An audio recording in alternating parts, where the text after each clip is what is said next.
نظر کا کوئی علاج بتائیں. بعض لوگ یہ لال مرچیں سر پہ گھما کے جلاتے ہیں، اس کا یہ کیا حکم ہے؟ دیکھیں، نظر بد کے علاج کے لیے 3 دفعہ سورہ کوثر پڑھ کر دم کریں، بہت ہی بہترین ہے. اس کے علاوہ دوسرا قل اعوذ برب الفلق اور قل اعوذ برب الناس، یہ دونوں سورہ پڑھ کے دم کر دیں، انشاءاللہ نظر اترے گی. یا پھر یہ ٹوٹکے ہیں کچھ جو ہمارے گھروں میں استعمال ہوتے ہیں، لال مرچوں والا جیسے ہے، 7 لال مرچیں لے لیں اور جس کے بارے میں گمان ہے کہ اس پہ نظر ہے، اس کے اوپر یوں اس طرح مٹھی میں پکڑ کے 7 دفعہ گھما لیں. پھر 1 بار یا 3 بار سورہ اخلاص پڑھ کے اس پہ دم کریں اور انہیں چولہے میں جلا دیں. اگر تو ان سے دھانس آئے، دھانس کا مطلب یہ ہے کہ آپ کی ناک میں چڑھ جائے اور کھانسی آنے لگے، آنکھوں سے آنسو بہنے لگ جاتے ہیں، کھڑا ہونا مشکل ہوتا ہے، تو سمجھ لیں کہ نظر نہیں تھی، آپ کو صرف گمان تھا.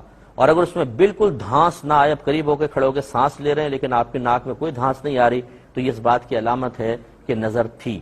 اس میں بہتر یہ ہے کہ ایک دفعہ ایسے اتار دیں تو ایک اور دفعہ اتار لیں کہ دھانس آنی چاہیے تاکہ اچھی طریقے سے نظر اتر جائے. پہلی مرتبہ مثلا نہیں آئی تو ایک اور دفعہ جلا لیں، پھر دوبارہ اسی طرح گھما کے، تاکہ دھانس آ جائے تو اس بات کی علامت ہے کہ نظر بالکل اتر چکی ہے. اور یہ ہمارا بھی مطلب ہمارے گھروں میں یہ رائج طریقہ ہے، یہ ٹوٹکا ہم نے دیکھا. ویسے میں بھی اپنے بچوں کے لیے کبھی ایسا یہی طریقہ اختیار کرتا ہوں، تو ہم ایک دفعہ ہی کرتے ہیں کہ نظر ہوتی ہے، دھانس نہیں آتی، اور تھوڑی دیر میں آپ دیکھیں گے اگر بچہ بہت زیادہ رو رہا ہو اور دودھ نہیں پی رہا ہے جیسے، اور ضد کر رہا ہے، چڑچڑا ہو گیا ہے، تو اس کی نظر اتار کر دیکھیں. بعض اوقات ایسا ہوتا ہے یہ سو نہیں رہا، رات میں آپ ماں مار مار کے سلا رہی ہے، پریشان ہے، اس کی نیند پوری نہیں ہو رہی اور بچہ سونے کا نام نہیں لے رہا، نظر اتار کر دیکھیے. بعض اوقات ایسا ہوتا ہے جیسے جادو ہو گیا ہو بالکل، کہ بچہ ایک دم آرام سے سوتا چلا جاتا ہے.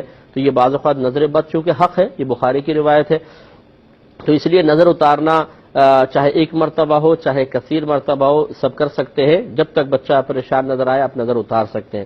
اور چونکہ یہ علاج کی صورت ہے، بعض لوگ کہتے ہیں کہ جی اس میں لال مرچوں کو جلانا لازم آ رہا ہے. دیکھیں، ارے بھائی، آپ جب کھاتے ہیں تب بھی تو آپ کے پیٹ میں جا کے غذا کا بہت سارا حصہ نالیوں میں بہتا ہے، تو کیا کھانا پینا چھوڑ دیں؟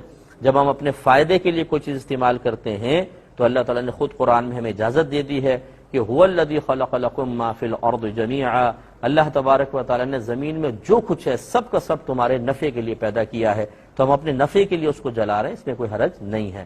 پیٹرول بھی جلتا ہے تو گاڑی چلتی ہے، گیس جلتی ہے تو ہمارا کھانا پکتا ہے. ایک چیز کو حاصل کرنے کے لیے دوسرے کو فنا کرنا پڑتا ہے بسا اوقات، تو اس میں شرعاً کوئی قباحت نہیں ہے. بعض لوگ اپنی چھوٹی سی عقل کو، ننھی سی عقل کو استعمال کر کے اور اس طرح کی چیزوں پہ اسراف کا حکم لگا دیتے ہیں. یہ مطلب بیجا شریعت کے اوپر افتراء ہے، تو اس طرح کے ٹوٹکے استعمال کیے جا سکتے ہیں.